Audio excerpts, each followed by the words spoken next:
Kenapa umat Islam tidak membuat sebuah film tentang para nabi dan sahabat yang kisahnya luar biasa? Jika takut artisnya buruk, akhlaknya di luar, pakai saja aktornya para ustadz. Di sini tulis lagi contohnya Ustadz Khalid gitu.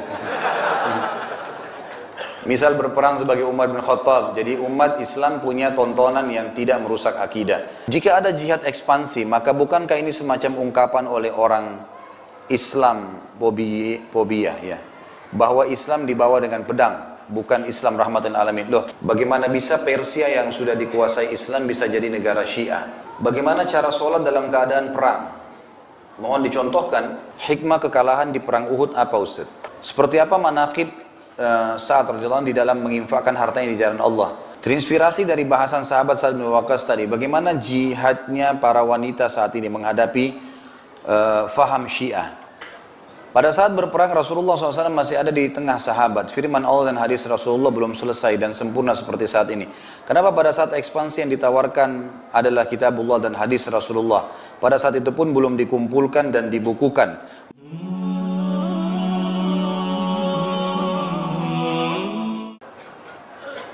Adakah metode olahraga memanah sesuai dengan sunnah?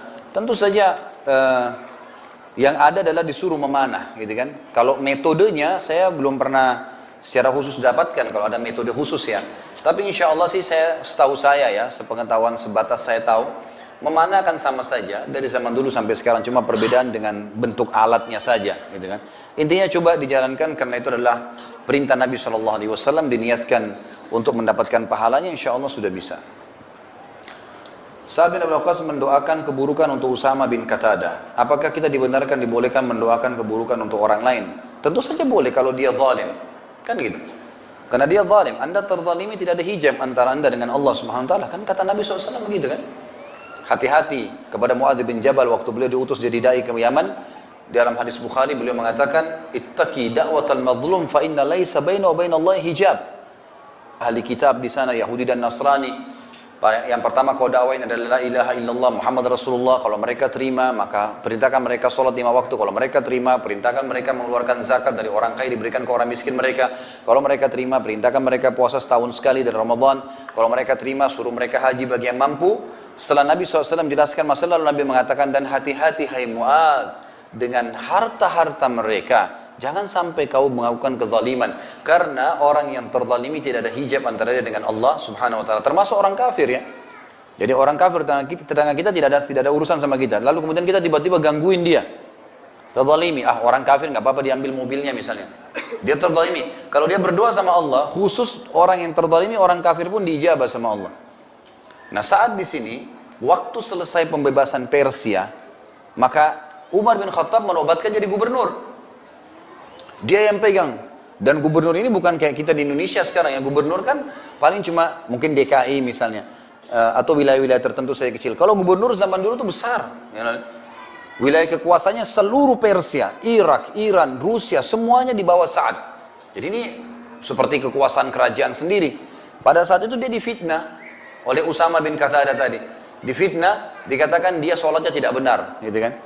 Maka Umar bin Khattab tadi saya sudah sebutkan, tradisi beliau kalau beliau dapat laporan, maka beliau menarik dulu gubernurnya itu, karena tidak bisa komunikasi seperti sekarang mudah via telepon atau datang dengan cepat dengan pesawat, maka dipanggil ke Madinah baru diluruskan gitu. Ternyata tidak benar, dan sempat Umar menawarkan kembali agar Sa'ad kembali, tapi Sa'ad sudah tidak mau.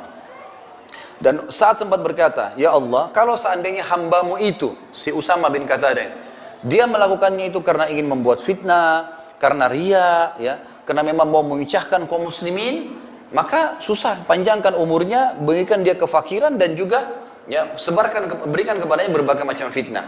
Jadi di sini saat terzalimi sampai Umar bin Khattab mencopot dari jabatannya, maka dia pun mendoakan masalah itu. Jadi boleh saja, ya, itu bukan hal yang salah.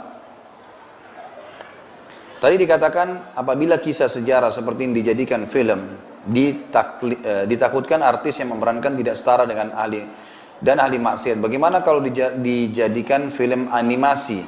Ini masih khilaf di antara ulama tentang masalah itu, tentang boleh atau tidak ya, kalau masuk dalam pendidikan. Seperti misalnya membuat buku, gitu. Umumnya ulama mengatakan kalau dia tidak utuh dalam bentuk manusia, Tidak utuh dalam bentuk manusia. Misal, seperti teman-teman yang sudah faham sunnah tentunya, mereka kalau buat buku tentang kisah sahabat ini pasti daerah wajah gambar itu dihilangkan gitu kan. Sementara yang lainnya pakaian, tangan itu biasa saja. Ini yang saya tahu dibolehkan. Tapi kalau dia utuh dibuat alisnya, matanya, nanti kesannya seperti itu, maka itu tidak dibolehkan. Ini Allah alam yang saya tahu. Kerajaan atau wilayah manakah yang masuk ekspansi wilayah Islam yang menerima tawaran dengan damai dan tanpa peperangan?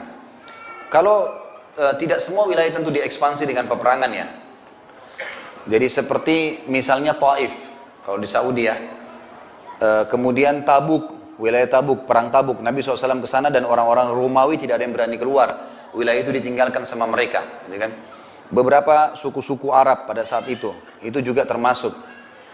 Kemudian setelah Amr bin As masuk ke Mesir, maka Tunis, Jazair, Maroko juga masuk dengan damai, ya, bukan dengan peperangan. Gitu kan? Ditawarin Islam, mereka masuk Islam kaumnya. Sampai kita tahu di sana berdiri kerajaan-kerajaan besar Islam seperti Murabitun, Muwahhidun. Itu kan ada memang wilayah-wilayah yang akhirnya mereka mengekspansi Islam ke Spanyol, gitu kan? Jadi itu wilayah-wilayah yang kurang lebih yang masuk damai. Termasuk Indonesia masuk dengan dakwah kan, dengan damai, bukan dengan peperangan. Pada saat berperang Rasulullah SAW masih ada di tengah sahabat. Firman Allah dan hadis Rasulullah belum selesai dan sempurna seperti saat ini.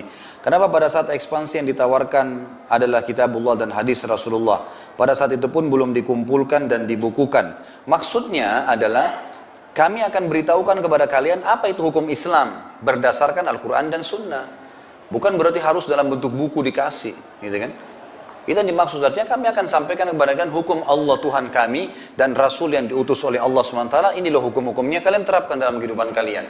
Dan itu pada zaman-zaman dulu memang sudah ada ahli-ahlinya, ya, ada ulama-ulama. Nanti maksudnya ulama akan ditaruh di wilayah-wilayah tersebut akan mengajarkan kepada mereka.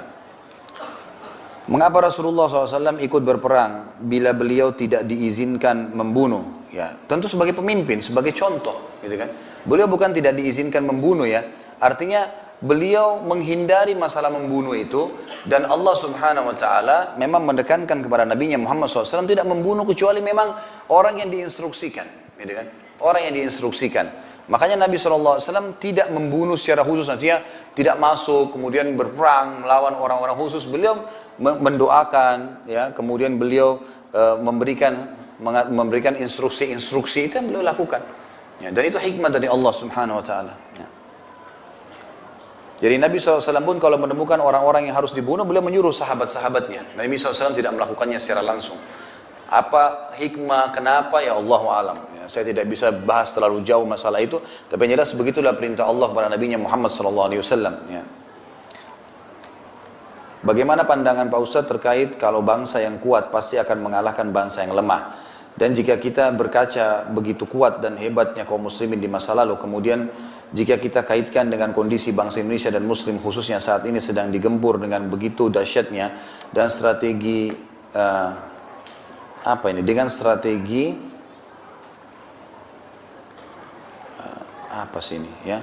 dengan strategi apa ini? Saya tidak. Namun pasti efek hancurnya dengan strategi pelan, namun pasti efek kehancurannya. Apa yang sedang ditanyakan? Maksudnya bagaimana mungkin ya konsep ini ya, bagaimana pandangan Ustaz terkait kalau bangsa yang kuat pasti akan mengalahkan bangsa yang lemah.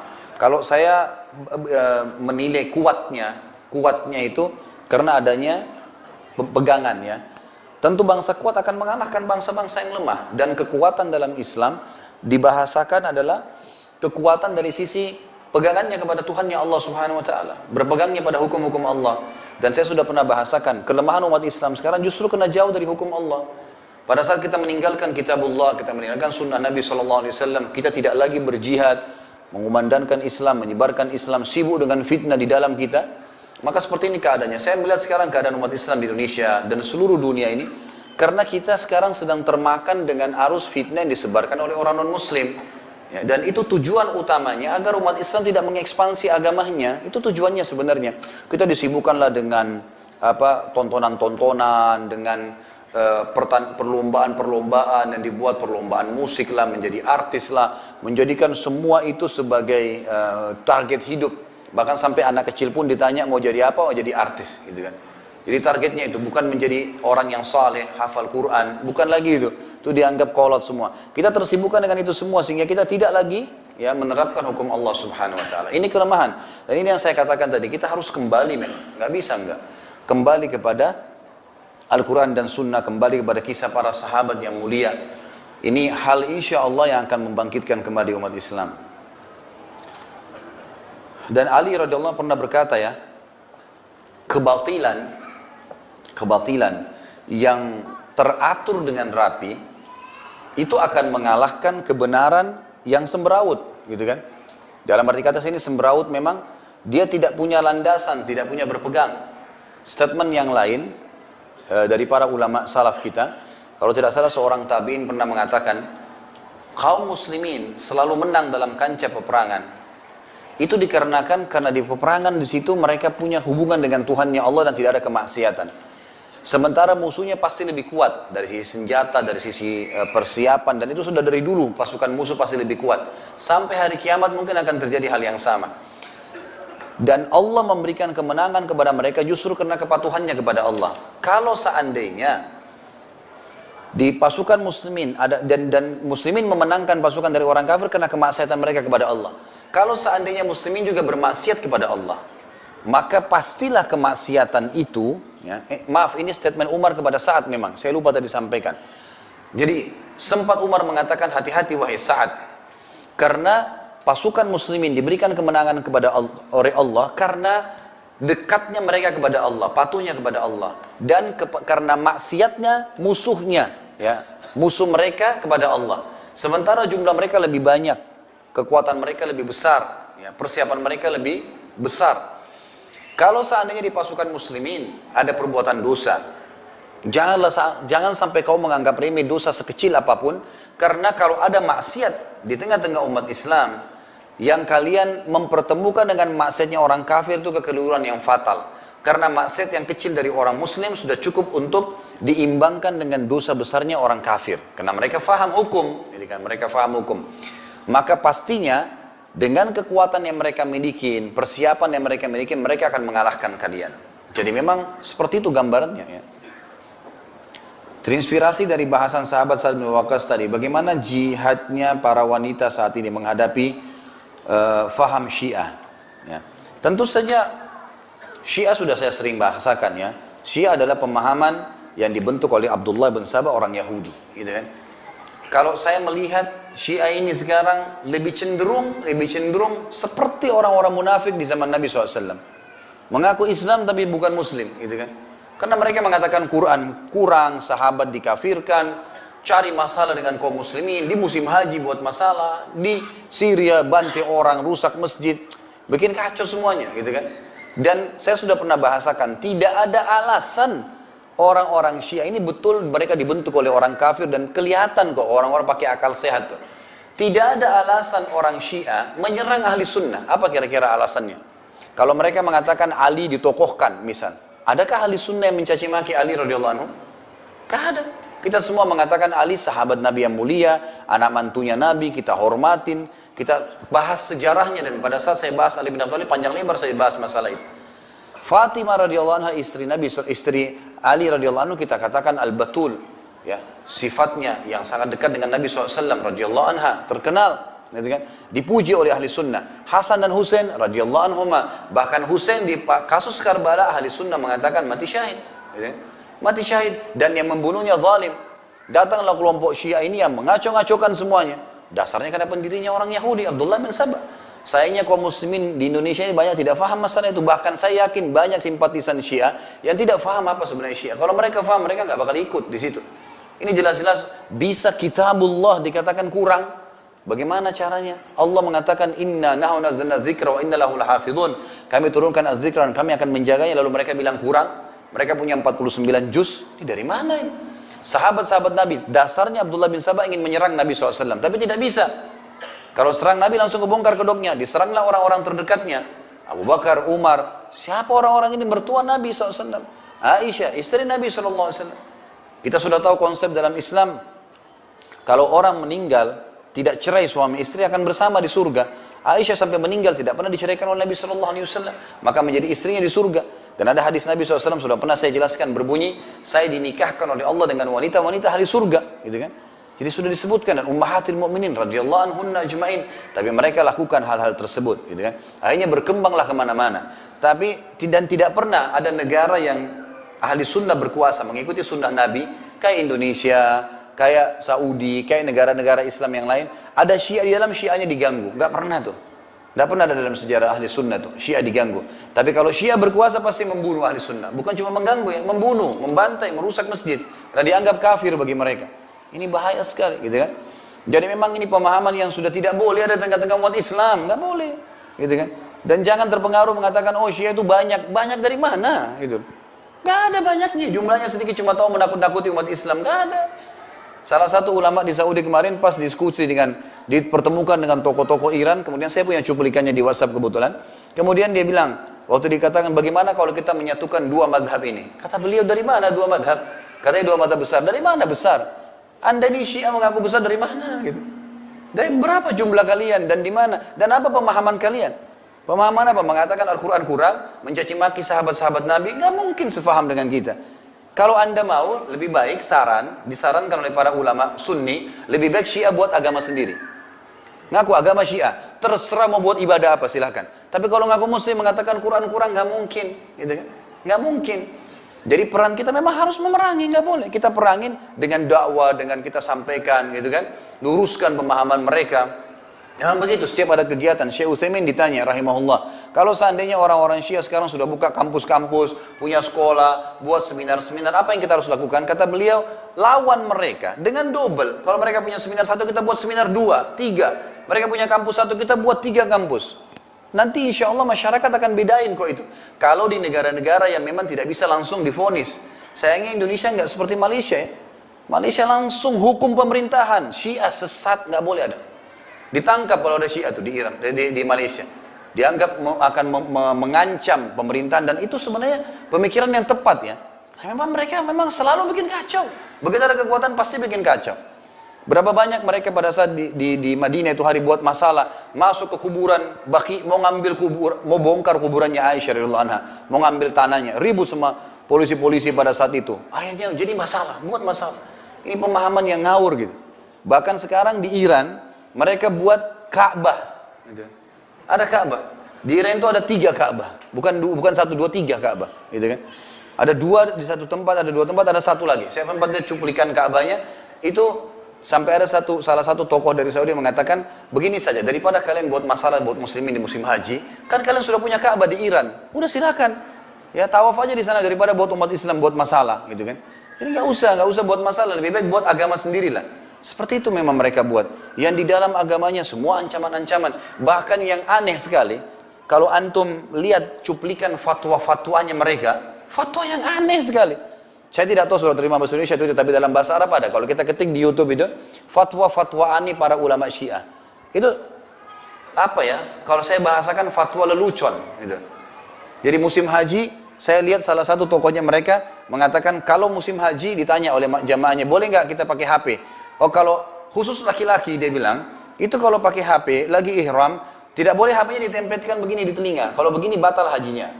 Kalau dibesarin speakernya baru tidak batal. Ini fatwa dari mana ini? Kan itu. Kelinci dianggap tidak boleh, ini, itu, aneh-aneh. Tapi dalam bahasa Arab memang ya. Saya tidak tahu, mudah-mudahan satu waktu ada teman-teman yang terjemahkan bahasa Indonesia dan didatangkan cuplikannya. Biar orang-orang Syiah di Indonesia pun faham. Mereka nggak faham tuh. Fatwa-fatwa di sana tuh aneh-aneh gitu. Ya, aneh-aneh. Bagaimana dengan tokoh-tokoh yang mereka tokohkan, dari mana asalnya, apa sejarah hidupnya, semua kalau ditahu itu mereka tidak bakal ikut, teman-teman sekalian. Semoga Allah berikan hidayah. Apalagi di Indonesia ini memang kita sangat subur ya, karena orangnya umumnya apa yang disampaikan bisa diterima, kan gitu. Sampai di Saudi itu dibahasakan orang Indonesia ini orang yang paling lunak, sering apa yang dibahasakan ya sudah diterima saja, gitu kan. Gampang, pokoknya paling gampang, paling subur. Orang-orang kristenisasi yang nyebarin Kristen Indonesia mengatakan Indonesia adalah lahan paling subur buat kami. Karena mereka apapun disampaikan, apa yang dikasih, iya gitu kan. Nah. Jadi ini hal mendasar yang mesti memang diketahui. Kalau saya ditanya apa perannya, apa kiprahnya, kita harus yang pertama membaca tentang mereka itu siapa Syiah. Tadi saya sampaikan sebagian kecil saja. Setelah kita tahu, kita coba mengingatkan orang-orang terdekat buat kita. Mengingatkan semuanya. Yang bisa menjangkau instansi pemerintahan menyampaikan, sampaikan dengan kebenaran mereka. Ceritakan, sampaikan apapun. Dan ini bukan jangan bohong, tidak ada kebohongan. Fakta-fakta lapangan cukup banyak yang bisa ditemukan. Beberkan, ini loh faktanya, mereka buat begini, dipaparkan, gitu kan. Kemudian di pengajian-pengajian, ustadz-ustadz harus gencar menyampaikan. Ini sudah harus, gitu kan. Dan Anda juga jangan mudah terpengaruh dengan isu-isu yang disampaikan. Kalau Syiah itu begini, Syiah itu punya pasukan, Syiah itu punya apa, itu nggak ada. Semuanya itu cuman ngomong kosong yang, kalaupun misalnya ada, mereka mau buat apa? Mau bunuh umat Islam. Memang kita sudah tunggu kematian kok, gitu kan.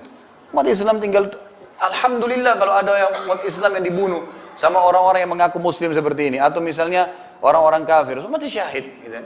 Tinggal tunggu satu tembakan, kemudian mati syahid, masuk surga tanpa hisab. Siapa yang takut dengan itu? Ahli sunnah tidak akan gentar dengan itu. Tapi kita tidak pernah buat masalah kepada siapapun. Dan ulama mengatakan, berperilaku dengan orang-orang Syiah ini sama persis perilaku Nabi SAW dengan orang munafikin di Madinah. Waktu Umar bin Khattab ingin menebas lehernya Abdullah bin Abi Salul, karena dia pimpinan munafikin, kata Umar, ya Rasulullah izinkan saya tebas lehernya. Kata Nabi SAW, jangan. Karena jangan sampai nanti orang berbicara Muhammad membunuh sahabatnya. Artinya apa? Selama mereka mengaku muslim, kita tidak akan ganggu, kita dakwain, luruskan. Tapi kalau mereka buat kekacauan, ya perlu pelajaran, gitu kan? Perlu pelajaran, gitu. Keliru kalau mereka menganggap ahli sunnah itu tidak punya kekuatan, ngawurin, kan gitu. Umat Islam itu, umat muslimin ahli sunnah tahu keyakinannya dengan Allah Subhanahu Wa Taala, dan berapa banyak di kancah jihad terjadi, mereka baru masuk, mereka baru belajar, mereka sudah banyak mendapatkan kemenangan-kemenangan. Itulah yang Allah perlihatkan. Jadi saya sarankan seperti itu. Apa hubungannya antara Syiah dengan penaklukan Persia? Ada sebagian ya, ahli sejarah yang mengatakan kemungkinan karena Persia takluk pada saat itu, sebagian orang-orang yang Persia memang tidak menerima itu, mereka pura-pura masuk Islam, kemudian mereka akhirnya coba menyebarkan masalah. Tapi ini cuma berita ya, saya tidak punya referensi tentang masalah itu. Kalau yang saya tahu sih tidak ada hubungannya. Memang Abdullah bin Sabah yang mendirikan pemahaman Syiah sebagaimana saya jelaskan tadi.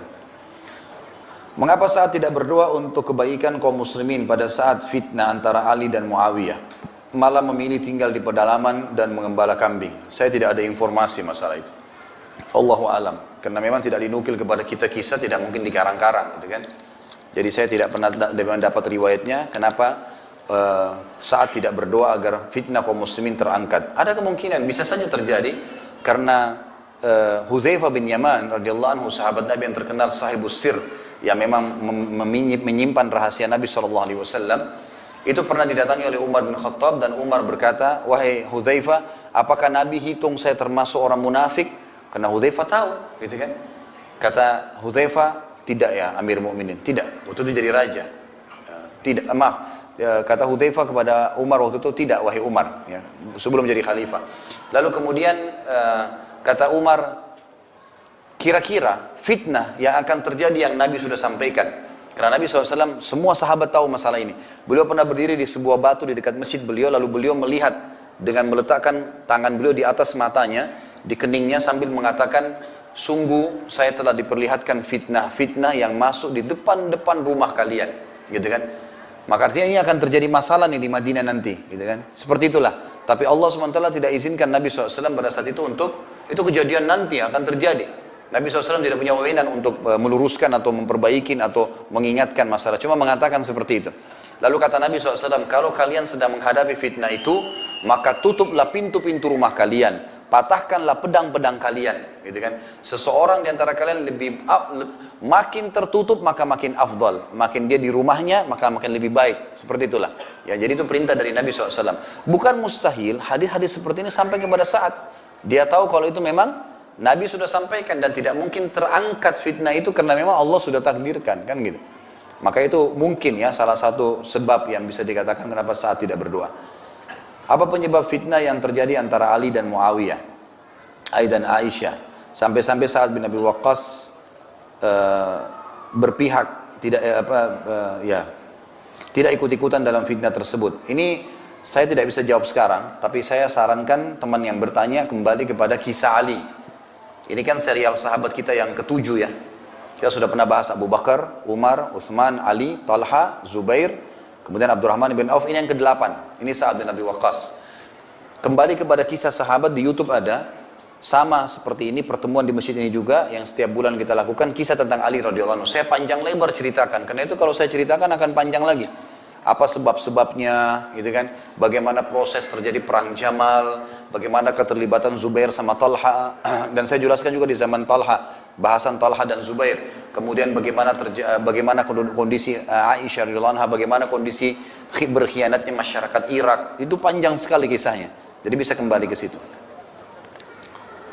Seperti apa manaqib Sa'ad radhiyallahu anhu di dalam menginfakkan hartanya di jalan Allah.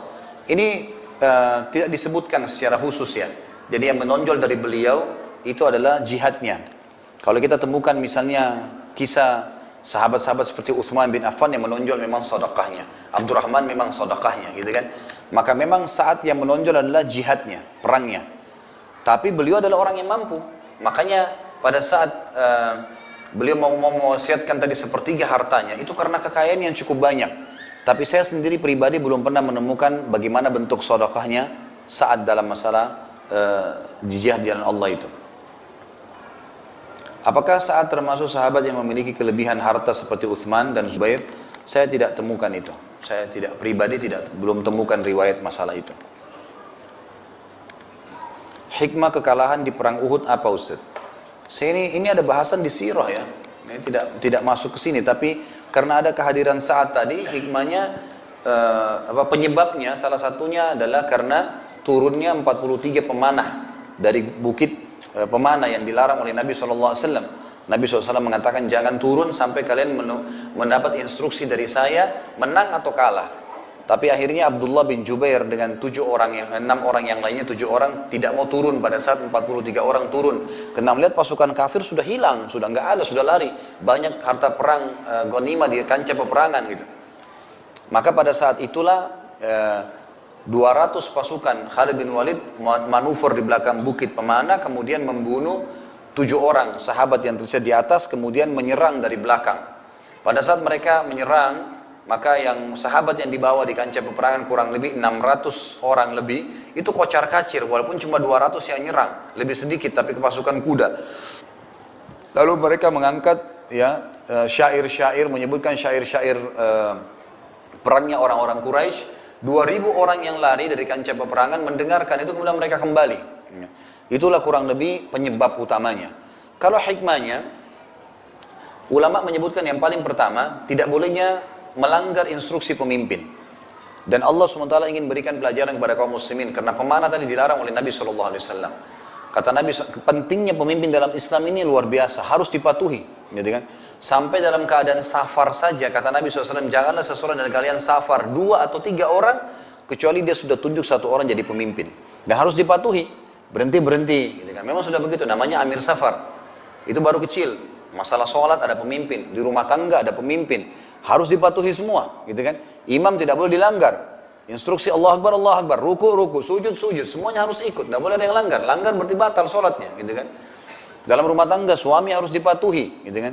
Kemudian ruang lingkup pemerintahan juga begitu, pemimpin harus dipatuhi. Kata Nabi SAW, akan datang pemimpin yang kalian tidak suka sebagian keputusan dan kalian suka sebagian keputusannya, karena tidak sesuai dengan hukum Allah yang kalian tidak suka itu. Lalu kata para sahabat, ya Rasulullah, apakah kami boleh memberontak? Kata Nabi SAW, tidak boleh, selama mereka tidak melarang kalian sholat, gitu kan? Jadi jelas sekali di sini, pemimpin penting dalam Islam, termasuk di kancah peperangan, tidak boleh melanggar instruksi pemimpin. Makanya dipilih pemimpin yang saleh, seperti pemilihan Sa'ad tadi oleh Umar bin Khattab radhiyallahu anhu ajma'in. Itu hikmah yang pertama yang bisa diambil karena melanggarnya instruksi pemimpin. Yang kedua, Allah Subhanahu wa taala ingin menguji kaum muslimin, gitu kan? Menguji kaum muslimin artinya tidak selamanya akan dilaluin, tidak ada cobaan, semuanya mulus-mulus saja. Ada cobaan, gitu kan? Ada cobaan. Tetapi bukan berarti orang kafir itu sudah menang atas segalanya, karena setelah mereka pulang pun dari kancah peperangan, ini Anda bisa ikuti di YouTube, saya panjang lebar sampaikan tentang sirah. Jadi pada saat kaum musyrikin meninggalkan kancah peperangan Uhud, pada saat itu mereka kan tadinya Uhud itu ada kurang lebih ya jaraknya sekitar 2-3 kilometer dari pintu gerbang Madinah pada zaman dulu. Jadi ada pintu gerbang benteng Madinah, itu Uhud di luarnya, cuma 2-3 kilometer. Orang-orang musyrik itu tadinya datang mau menyerang Madinah. Tadinya mau Madinah, tapi karena Nabi SAW membentuk pasukan sekitar 700 orang, tadinya 1.300 orang munafik yang kembali, manuver di belakang kebun-kebun kurma di dekat Gunung Uhud, kemudian tiba-tiba berada di belakang pasukan orang-orang musyrik. Maka orang-orang musyrik tidak jadi menyerang Madinah, menghadapan dengan pasukan muslimin, gitu kan. Pada saat mereka menang pun, mereka pulang, mereka tidak serang Madinah. Di tengah jalan mereka sempat berkata, loh, kita kayaknya belum dapat target nih, belum sempat masuk ke Madinah. Ya, pada saat mereka mau kembali, mereka kaget mendengar ternyata Nabi SAW waktu pulang dari Uhud memberikan instruksi. Semua yang hadir di Uhud, luka atau sehat, semua jangan masuk ke rumahnya, bahkan tidak boleh mandi pada saat itu. Tidak masuk ke rumah. Biasanya mereka habis jihad, mereka perang, pulang, mereka bersihkan badannya ini dalam kondisi seperti itu. Tidak masuk ke rumahnya, naik kendaraannya, kemudian mengejar orang-orang Quraisy yang sudah luka-luka nih. Semua mengejar sampai menuju ke sebuah tempat namanya Hamrat Asad. Hamrat Asad ini sebuah wilayah yang orang-orang Quraisy tahu tempat itu. Tiba pasukan muslimin di sana, orang-orang Quraisy kaget, kok bisa pasukan baru dikalahkan sudah bisa bentuk pasukan lagi, gitu kan? Maka mereka akhirnya jadi ragu untuk kembali. Jadi hikmah yang lain adalah Allah SWT ingin memberikan kepada kaum muslimin pelajaran, cobaan juga bisa terjadi dalam kehidupan, tapi mereka bukan kalah mutlak, karena setelah kejadian Hamrat Asad, Nabi SAW tinggal di sana sampai beberapa hari, dan orang Quraisy tidak berani kembali. Mereka pulang, akhirnya di Jazirah Arab tersebar berita pada saat itu, kalau muslimin sempat dikalahkan, lalu kemudian mereka menang, dan Quraisy tidak berani ketemu. Berarti Allah SWT menghibur juga para sahabat pada saat itu dengan kemenangan di Hamrat Asad, dan itu tidak bisa dipisahkan dengan perang Uhud. Bagaimana cara sholat dalam keadaan perang? Mohon dicontohkan. Bagaimana caranya contohkan? Kita bentuk pasukan dulu. Baru saya praktekin. Jadi jangan diminta dicontohkan gitu kan. Ada namanya sholatul khauf. Sholatul khauf, dan ini di YouTube juga sudah ada. Bab khusus saya bahas masalah sholatul khauf. Nabi SAW diperintahkan oleh Allah Subhanahu Wa Taala untuk memimpin sholatul khauf dengan cara imamnya sholat dan itu.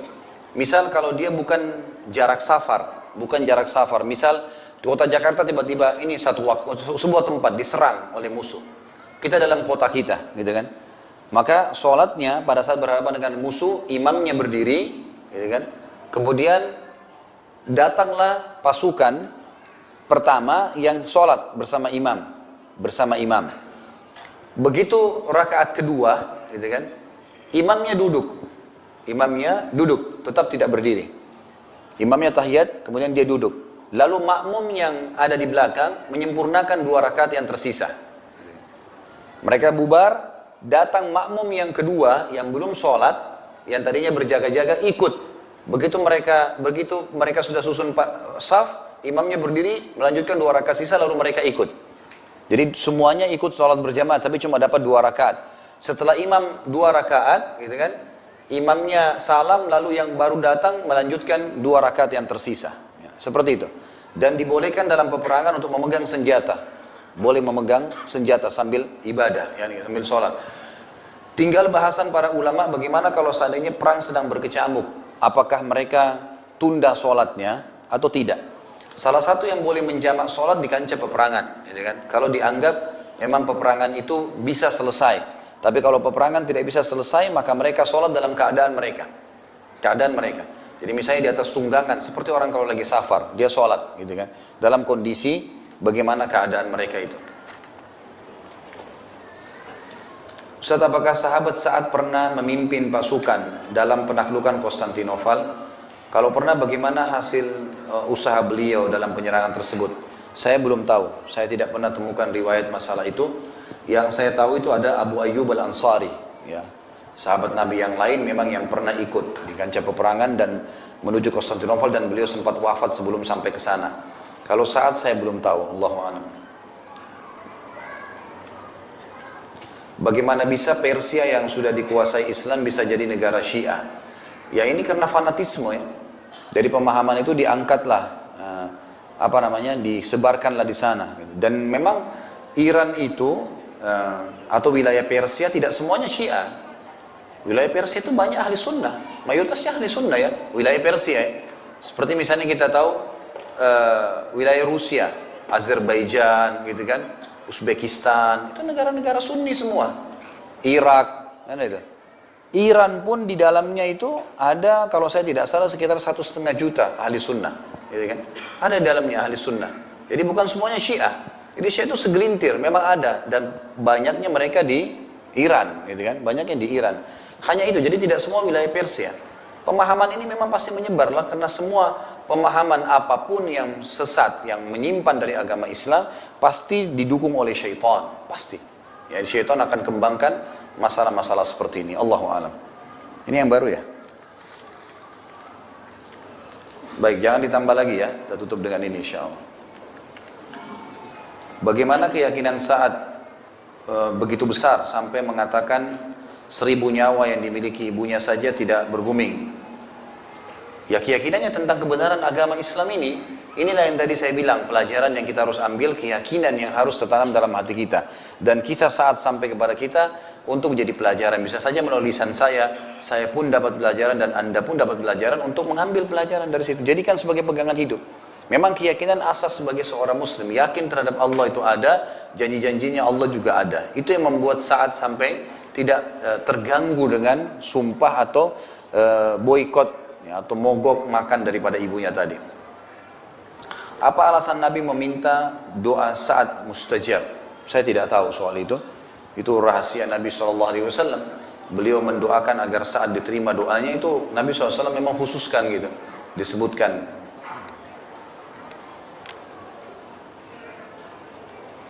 Apakah boleh kami memerangi pemerintah Indonesia yang zalim? Gitu kan. Apa ini? Apa ya? Pokoknya apa tindakan kami yang arif? Jawaban saya tidak boleh. Kenapa harus memerangi pemerintah? Bagaimana caranya perangi pemerintah? Nggak boleh. Jadi Nabi SAW tadi sudah saya sebutkan, subhanallah, hadisnya kan? Hadis Nabi jelas, akan datang pemimpin-pemimpin setelahku meninggal, yang kalian suka sebagian keputusannya karena sesuai dengan hukum Allah, dan ada yang kalian tidak suka karena tidak sesuai dengan hukum Allah. Kata para sahabat apa? Boleh kami memberontak? Ya Rasulullah. Sahabat sudah tanya dulu. Kata Nabi SAW, tidak boleh selama mereka tidak larang kalian sholat. Riwayat lain mengatakan selama mereka sholat, gitu kan? Kalau selama masjid masih dibolehkan, azan, sholat, apalagi kayak kita sekarang, Masya Allah di Indonesia boleh pengajian, boleh muslim bebas pakai pakaiannya. Kalau Ramadan diiklankan, haji, pemerintah ikut-ikutan mengaturnya, gitu kan? Ada Majelis Ulama Indonesia, ada Departemen Agama, ada Pengadilan Agama. Nikah dengan cara Islam, cerai dengan cara Islam, warisan bisa dengan cara Islam, ada. Tapi ada memang orang-orang yang lain, ya itu terjadi. Tapi kan kita ada, umat Islam kan nggak ada masalah sebenarnya. Kenapa harus memerangi, gitu kan? Jadi ini harus diperbaikin dulu. Kita lebih baik mendakwahi, meluruskan, gitu kan? Ya, kecuali kalau sudah sholat tidak boleh, masjid ditutup, nah itu lain. Ya. Itu lain, itu sudah masuk dalam sabda Nabi SAW tadi. Jika ada jihad ekspansi, maka bukankah ini semacam ungkapan oleh orang Islam fobia, ya, bahwa Islam dibawa dengan pedang, bukan Islam rahmatan alamin. Loh, Islam dibawa dengan pedang di sebagian kegiatan memang benar. Bukan berarti pedang itu kita bawa berarti kita itu kejam, tidak. Karena pedang itu diayunkan setelah menolak Islam dulu. Kan ditawarin dulu Islam. Dan kata para ulama, apa sebabnya, apa hikmahnya? Kenapa setelah tawarin Islam harus bayar jizyah? Kalau mereka tidak mau bayar upeti, maka mereka diperangin. Karena mereka menolak kebenaran. Orang yang mengatakan, oh berarti Islam itu disebarin dengan kekerasan atau ini, bukan kekerasan kok itu. Dan kita juga punya konsep kan dalam jihad, tidak boleh bunuh orang tua, nggak boleh bunuh orang perempuan, nggak boleh bunuh anak-anak, nggak boleh rusak fasilitas umum, nggak boleh rusak tempat ibadah, nggak boleh bunuh hewan-hewan, nggak boleh bunuh tumbuh-tumbuhan. Ada hadis Nabi yang menjelaskan masalah itu. Jadi kita punya konsep gitu kan. Mereka mau mengatakan seperti itu tuh terserah saja. Yang jelas memang Islam di sebagian wilayah tersebar dengan dakwah, di sebagian dengan jihad memang. Dan jihad itu bagian daripada dakwah. Justru sekarang pada saat kita tinggalkan, ya kita lihat bagaimana kaum muslimin terpuruk, gitu kan? Kita selalu diterkebuhi, terkemas seakan-akan Islam ini keras, kalau sedikit menunjukkan kekuatan. Ini salah. Orang-orang kafir menunjukkan kekuatan. Amerika masuk di Irak. Ya, beberapa orang negara-negara kafir main masuk, Israel masuk ke Palestina. Terus apa yang kita bisa lakukan? Coba kalau ada seperti pasukan Salahuddin Al-Ayyub, gitu kan? Pasukan-pasukan jihad yang memang siap ekspansi. Pada saat itu langsung Salahuddin berangkat, ditutus oleh Nuruddin Az-Zinki, gubernurnya Khilafah Abbasiyah, mengutus Salahuddin menuju ke Mesir. Gitu kan? Akhirnya memenangkan peperangan, karena ada pasukan ekspansi yang siap untuk mengekspansi wilayah, menolong peperangan. Itu kan perlu. Sekarang tidak ada di umat Islam. Sekarang umat Islam di Arakan, ya, di Myanmar, itu mereka diperjualbelikan. Saya lihat cuplikannya sekarang umat Islam yang ditawan-tawan oleh orang-orang di Thailand dan di Myanmar itu diperjualbelikan $1.000. Ada cuplikannya tapi dalam bahasa Arab, sayangnya di YouTube ya. Saya tidak tahu bahasa Indonesia sudah diungkap belum. Saya juga baru lihat kemarin, tidak sengaja saya lihat cuplikannya.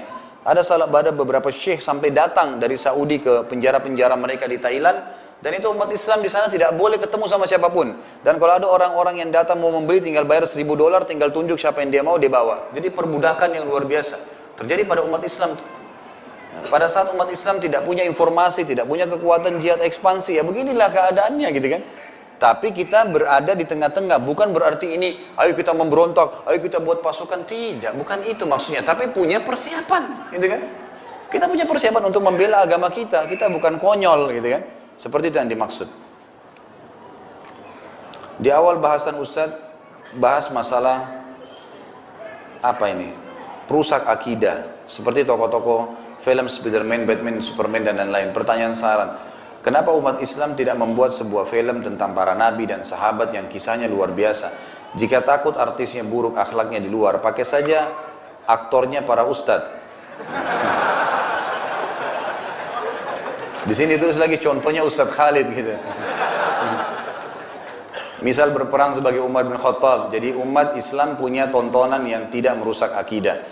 Yang saya mau tanya balik kepada penanya ini, kalau tidak pakai tontonan kenapa? Misal baca buku kah, hadir pengajian begini, kan kita tidak butuh melihat ya. Jadi tidak harus apa yang dilakukan oleh orang-orang non-muslim itu kita tarik kepada Islam, kan gitu. Apalagi memang khawatir mudaratnya begitu, karena banyak teman-teman kita di Mesir yang membuat kisah-kisah tentang orang-orang ini, sahabat-sahabat, ternyata di luar dia aktor-aktor yang luar biasa itu, ya. Kemaksiatannya banyak, ya. Orang-orang yang di sisi lain film-filmnya banyak gitu.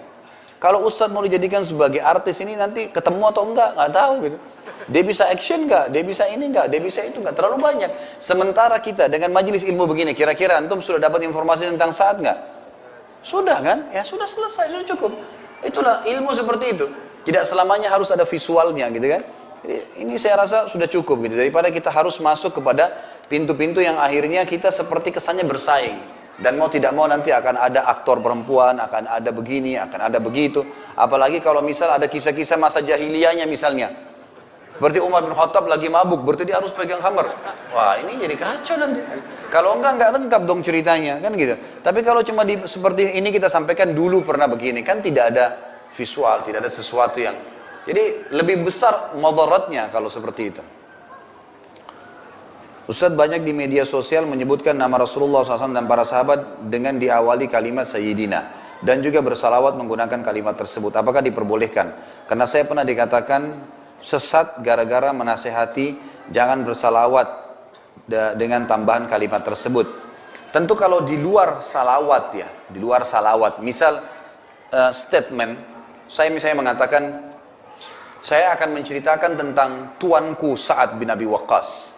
Saya bahasakan begini, itu nggak salah secara bahasa. Saya menghormati Sa'ad sebagai sahabat Nabi, saya mengatakan tuanku ini. Saya mengatakan guru saya, tuan saya. Biasanya di bahasa Melayu ada juga tuan guru misalnya kan gitu. Itu semua hal biasa saja. Tapi kalau dihubungkan dengan zikir, dihubungkan dengan doa, dihubungkan dengan ibadah, nah ini saran ulama untuk tidak dilakukan.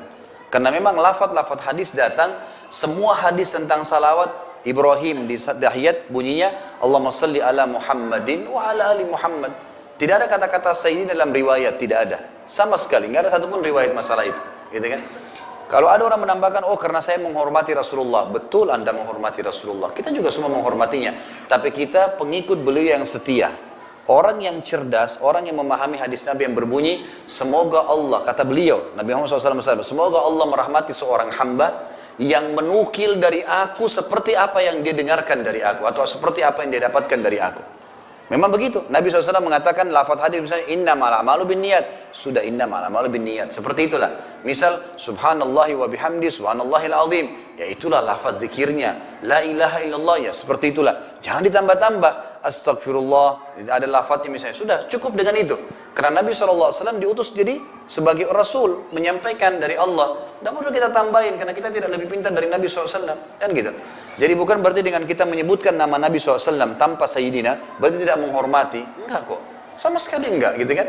Itu karena kita biasa di Indonesia masih menganggap kalau menyebutkan nama orang tua atau ini, tidak menyebutkan bapak atau apa mungkin tidak hormat. Itu mungkin adab kita ya, tradisi kita. Oke lah, itu bisa kita katakan oke, tapi jangan dipukul rata kepada semua hukum syar'i. Karena dalam agama kita memang tidak seperti itu. Allah SWT menyebutkan nama para nabi-nabinya. Kita boleh mengatakan Ibrahim alaihissalam. Tidak, itu bukan berarti tidak sopan. Kita boleh mengatakan Hud alaihissalam, Adam alaihissalam. Walaupun kita tidak mengatakan nabi sebelumnya. Kita boleh mengatakan Muhammad sallallahu alaihi wasallam. Itu tidak aib dalam agama kita. Jadi kan para sahabat kalau menukil tentang Nabi SAW, mereka mengatakan ya telah diutus Muhammad kepada kami. Tidak ada aib di situ. Bukan berarti mengurangi kadar penghormatan kepada Nabi sallallahu alaihi wasallam. Allahu a'lam. Mungkin sampai sini mudah-mudahan apa yang kita bahas hari ini bermanfaat semua dan menjadi tambahan amal soleh di timbangan amal kita hari kiamat. Semoga insya Allah semua yang sakit disembuhkan penyakitnya, yang terlilit utang dilunasi utangnya, yang belum dapat hidayah diberikan hidayah, yang sudah dapat hidayah dimudahkan untuk mengamalkan. Seluruh muslimin yang sedang tertindas di Palestina, di Syria, di Yaman, dimanapun mereka berada, Allah SWT berikan kemenangan serta kokohkan telapak kaki mereka, ikhlaskan niat mereka, terima para syuhada mereka, serta Allah partisipasikan kita bersama mereka di pahala baik dengan doa, dengan harta dan juga dengan jiwa kita. Dan semoga Allah dengan kemahamurahannya menyatukan kita semua di surga firdausnya tanpa hisab, sebagaimana ia satukan kita di majelis ilmu yang mulia ini.